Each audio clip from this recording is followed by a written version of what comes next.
everybody, welcome to Fussy Meeple, our live cast. This is episode 2 that we have going. Today's game of the week is Tacta. We do not have the box for that one because it's one of our smaller games that we have. It lives in a clear box. I just mixed up all the colors. It lives in a clear box. So we have that, and then once again, the coffee of the week is the River Pig Roast. Roasters. Yes. Got that from one of the local farmers markets. Dad and his kids have been roasting coffee beans for a bit now, and that's what they've been selling. Yeah. Honestly, not a bad flavor. Bethany has the hot version. I have the cold version. Just to try it out. And to go over, let's see, what new games. New games we got this week other than Rival Restaurants, Kickstarter. Oh, yeah. Got that in, which unfortunately I double purchased a couple of items I did not mean to.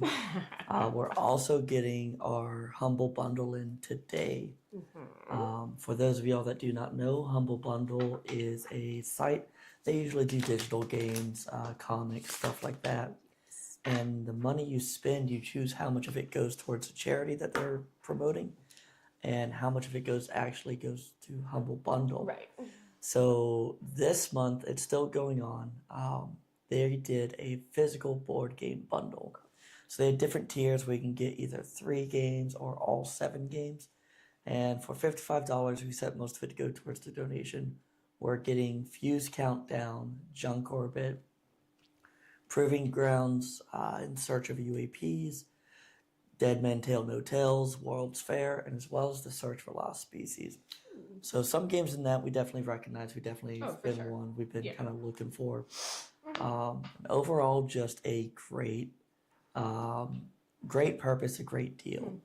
So we went ahead and backed that one. Now, for those of you that may be interested in getting that, it did take a week for them to start shipping to me. There's no problem with that. No. But the shipping charge from Renegade itself was what may surprise you. It was $30, which 7 games, still more expensive than shipping for a lot of our Kickstarters that we have the all-ins for.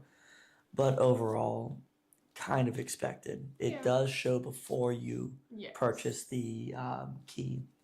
So what happens is you'll purchase it, they'll send you a key, you use that key on Renegade Studios to get the games actually ordered. Mm-hmm. A couple games we actually backed this week.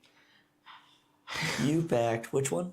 I backed The Great Library by Eagle Griffin Games, Ian O'Toole, Vita Lacerda. I really like the theme of that game. It's basically you are a librarian in the lost library of Alexandria, back in ancient Egypt. So the theme's right up my alley, and of course it's a crunchy, heavy Euro game, which I love. I was about to say it is our 9th game that we will be getting from the Ian O'Toole, Lacerda, Eagle Griffin. We have it'll be our 10th. Yes. But that one was an instant back for me, though I did not get to. I did not get a good backer number this time because I was at work and forgot about it. I made sure to remind her until after it was well above the backer number. Weird. That was rude. Still backed it on the first day.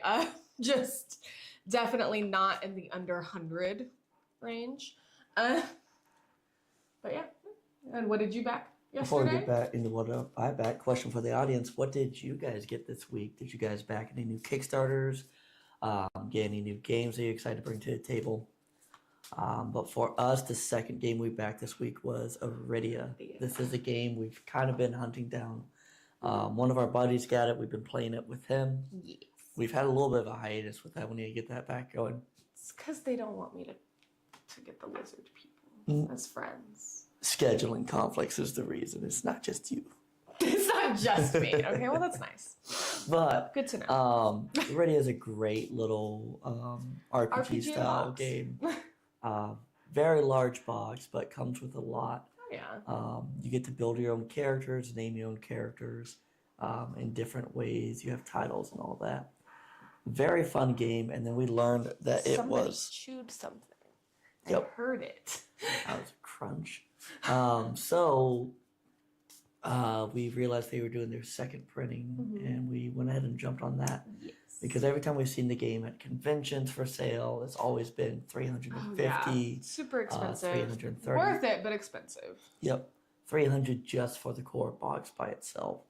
So now we're getting the core box plus all is 3 other expansions that come with it, all for $260, which sometimes it helps to wait. We're definitely excited to add that. Even though we are playing our buddy's copy currently, it's nice to have it in our own collection, so that way once we do inevitably move, we still have our own copy to play with whoever we're gaming with at the next location we're at. Yeah. Because I don't even know that just yet. Nope, not a clue. That will be a year from now. We'll know in about a year. But before we dive into the next topic, let's explain Tacta. 100%. So Tacta is a fun little kind of card placement game. You have your starting card here, and each player will have a deck of cards that they are going to be pulling from the top or the bottom of to place on the board. The goal of the game is to have the most of your pips visible. So, and as we play, you'll kind of see what I mean by that. Like right now, I have 3 visible pips, and now when Brandon places a card, he can play off of the starting card or off of my card. So placing this card here, I also have 3 visible pips.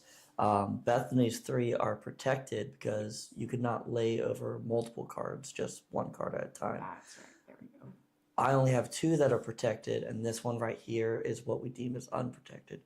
So either Bethany or I can play over it and cover it. Sometimes there's perks too if I was to cover it up, but most of the time it's going to be your opponent covering up your pips. Yes, like right now. So you do have to match the shapes and the directionality of it, and it has to fit without overlapping any other cards or any other parts of the card that you played off of. So there I covered up one of his pips with mine. That's actually kind of annoying. So I'm going to take mine right here, and I'm going to place it to cover one of your pips. And as the game starts building, how you place each card is going to be important because you're trying to protect your pips. The overall win condition of the game is to have the most pips visible once everybody plays all their cards.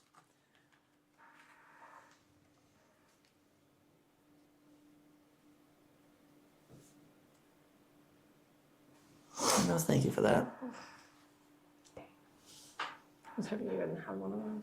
Yep. So you don't really know what cards your opponent has because you can choose from the top or the bottom of the deck. Cannot shuffle. And you cannot shuffle. You shuffle at the beginning and then you cannot reshuffle once you start up the game.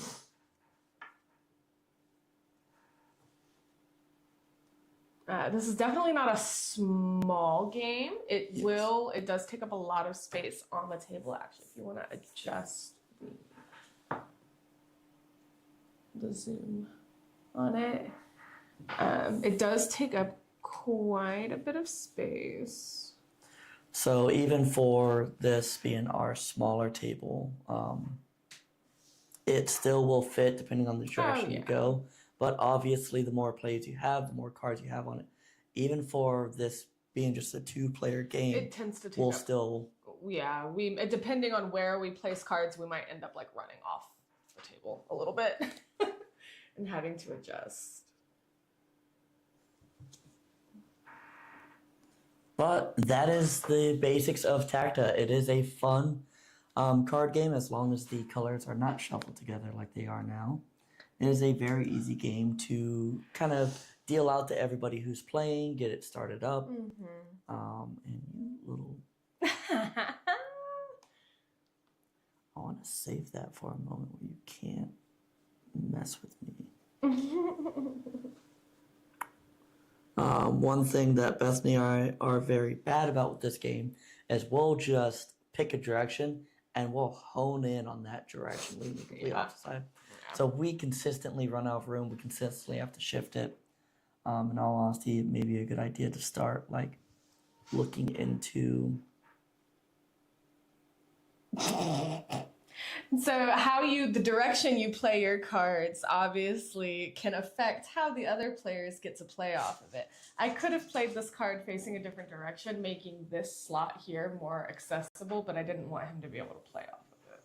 Now, the caveat to that is I also cannot play off of it. But Yeah, Chingo. but it also limits his ability to play on it. And you do want to be mindful of what you're playing and how. Because I'm trying to get greedy and play this one card, but I may be shooting myself in. I think I got it. Your placement does matter because if she can cover those up, which you are doing incredibly good today, and it's. Oh, wait. I'm going to go ahead and say that's probably a no. So, yeah, with that, my line, I don't know. I'll let you have it. They're not So, overlapping. The card's not overlapping by some miracle. Usually they are. Let me go ahead and move. Say zoom that in so that they can kind of see what we're talking about there.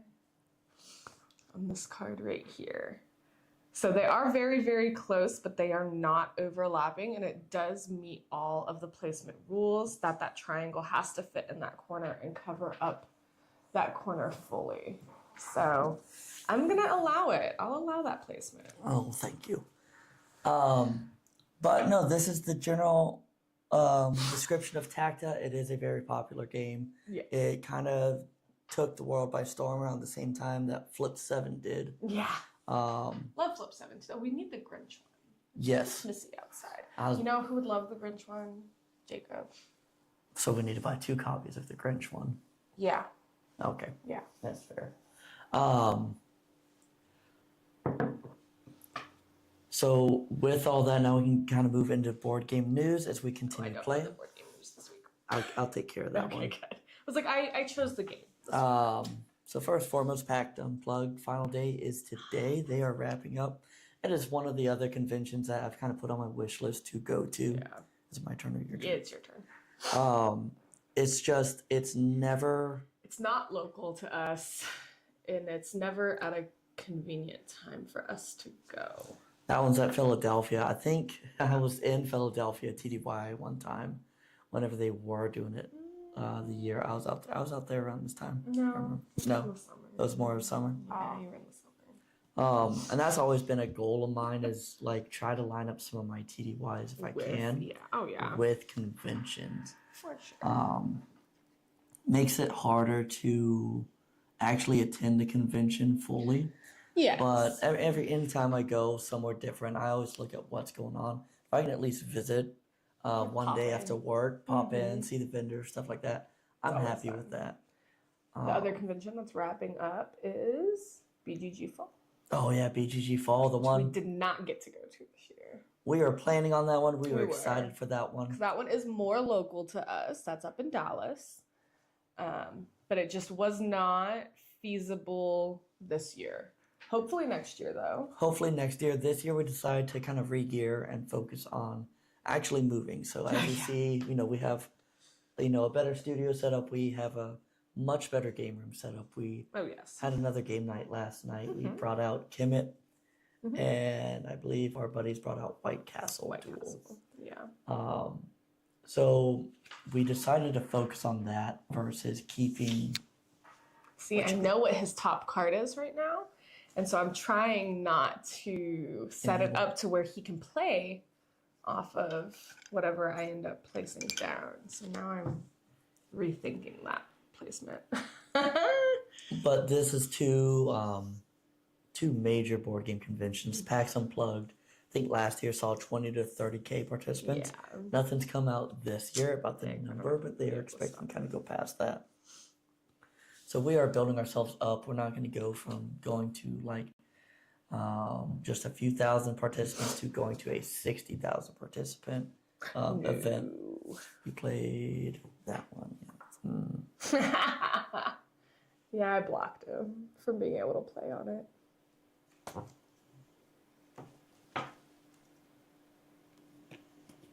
There we go. In other news, this week we're going to focus a little bit more in on the designers. So first and foremost, we have Kevin Wilson. He is going back into the freelance territory, unfortunately, due to his company, or the company he was working for, An Incredible Dream, had to downsize down to 2 people. He was with them from the start whenever they started up in 2021.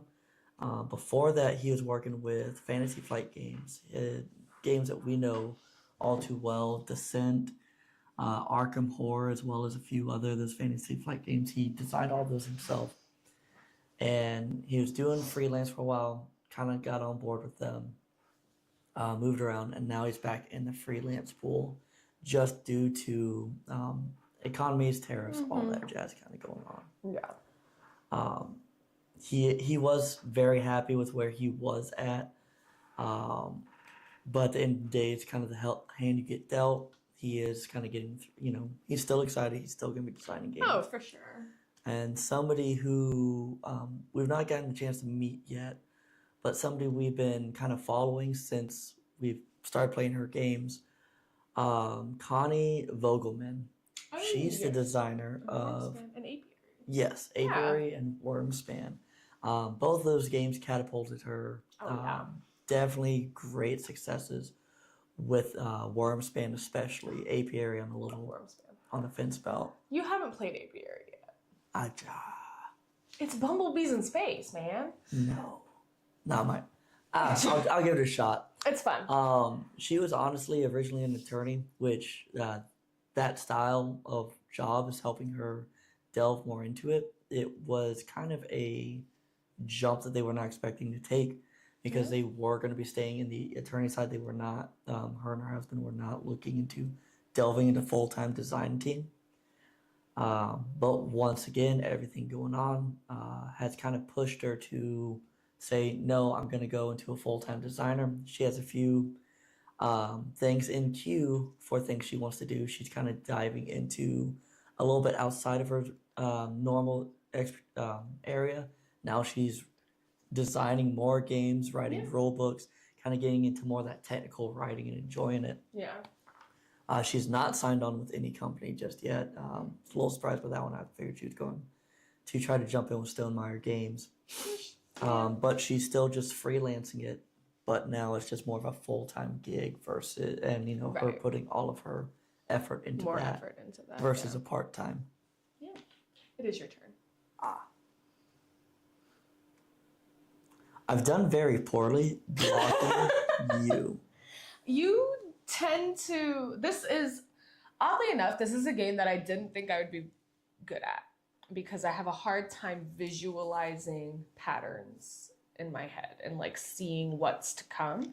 So I'm not good at games like chess or Santorini or anything like that because I can't pre-visualize what's going to happen. But oddly enough, I'm pretty good at this game and he does not usually beat me at it. Let me make sure, because right now I'm stuck in top chat. I want to make sure. Okay, there we go. Live chat's why I need to slip. As we finish up this game, one thing we've realized, even though our cameras can record 4K and all that jazz, they've been limited to 720. Yes. And YouTube is showing 1080, but it's not true 1080. So this has been a learning process for us. It's been fun for me just because it's been challenging. He's having a lot of fun. It's all challenges. It's all pieces of the puzzle, making sure it's better. So coming up, we are going to be not upgrading the camera system, but upgrading how we have the camera systems talk to the computer. It's the cables. Yes, I was about to say, fun fact, USB-C will be locked down to 720p, and we learned HDMI cables, which the cameras thankfully do support. Those don't have really a lockdown. Those can go up to 4K, depending on it. So we got a desktop already because I wanted to be able to have my laptop over here with the live chat going and our little what we're talking about, and then have our desktop going in the background with all of our video nonsense going on. All the technical stuff's over there. So that way also whenever I am needing to move my laptop, hey, whenever I do my research, whenever I'm doing my planning for the week's videos or for whatever videos we're making for that month, I can kind of move it around with me. I don't worry about the cameras being unplugged or plugged in. So now we kind of have our own little workstation back here. And now we just got to get a capture card in a sense. Yes. So please bear with us. We know the quality dropped a little bit. The quality will still be higher for our normal videos. Yeah, oh yeah. And then here shortly, we should be able to get back to a higher quality for our live stream. But 'tis your turn. And I've blocked him again from stealing my points.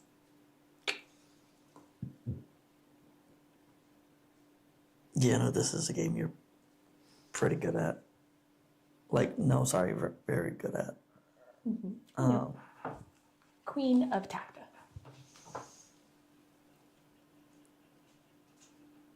Oh, here comes a fussy dog. Not also, fussy. who may be in... No, we'll see. Also, has been our little... I covered him up. Yeah.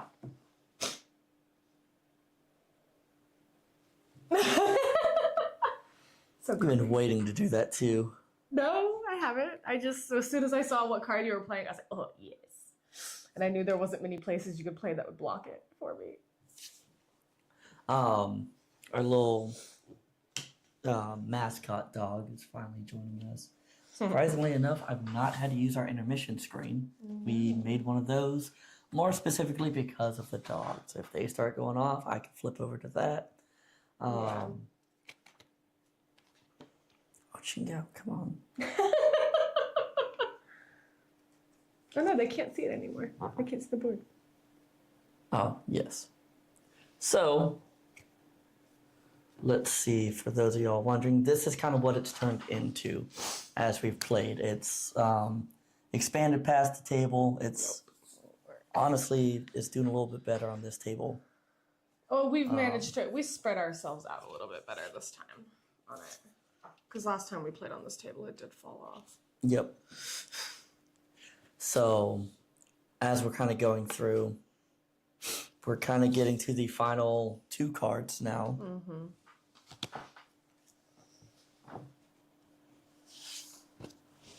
And once you place the last cards, it's as simple enough as counting all visible points or little Visible dots. pips. That's the word. I've done a terrible job of not being.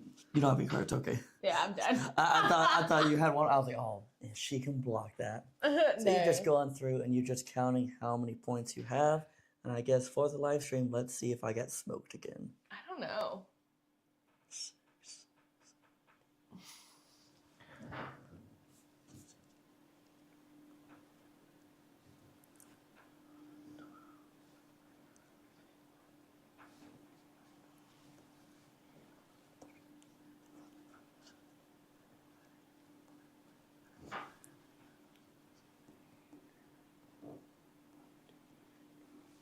All right. What'd you get? 54. Yeah, 48. Yep. So, once again, I lost this game. What do you know? I need a crown. I need a crown of cards. Tacta Queen. Like I said, you need to allow me to I'm look not into. stopping you from doing any of that. I'm just not letting you keep the Galactic Cruise thingy over there. I've stashed it. No. So one idea I've had, one Kickstarter I've kind of wanted to do. Some games include little cards or little Metal trophies for each win and having kind of a thematic add to it. Not all games have that though, and I've wanted to create a deck of cards in a sense, not playing cards, but they kind of revolve around different games and having them be that winning card. So that way you can add them to games that have your normal playing card size, like Tacta, Master Builder, something like that. just because usually it's me that gets the winning card, and I love Queen Otacta. Yes, there you go. But hey, that's it for today's stream. I have won 100% of games we've recorded. That's it for today's stream. I'm gonna hopefully end this losing streak here shortly. But on that, Probably see you guys not. next week. Bye. Bye.